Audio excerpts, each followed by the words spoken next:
Hi guys, good morning. Ano pa, not feeling well ang baby ngayon. Si baby Priya, ayan. Ayan guys. May lagnat siya kagabi pa. Kaya payat ang person. Siguro naman, kaya siguro siya nilagnat guys. Siguro dahil sa ngipin niya. Kasi patubo na yung dalawang kabilaan niya naman niya sa baba. So, bali ang mangyayari, magiging apat na dito. Ngipin. Tsaka, wala siyang anong tulog. Kaya bumabawi muna siya. Ayan.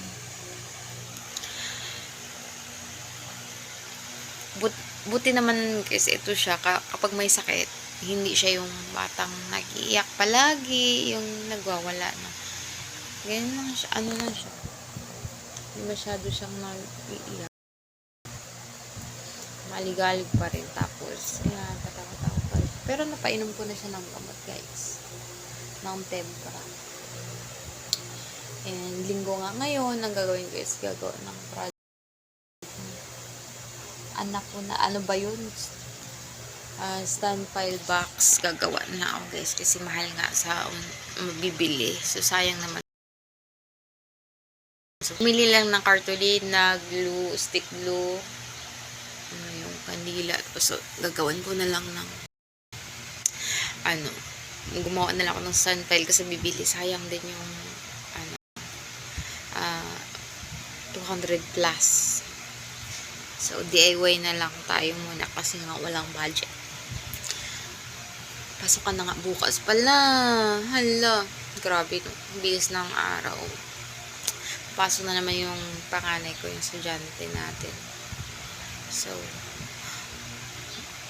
asikaso na naman sa anak araw-araw.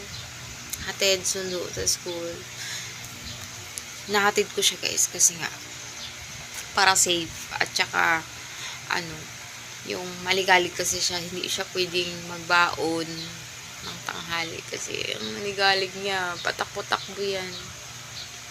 Kaya nga, umuwi siya tuwing tanghali. Sinusundo namin ni baby. At ayun guys, anong oras na ba? Hindi pa nga ako kumakain. 9 AM na. Hindi pa ako nagkape na ako kanina pero hindi pa kumain ng kanin. Kasi iba talaga pag kumain ako ng kanin. Kasi pag hindi ako makakain ng kanin guys, na parang nanginginig yung laman ko. Yung simula ng anak ako, gusto ko talaga kumain muna ng kanin ng umaga.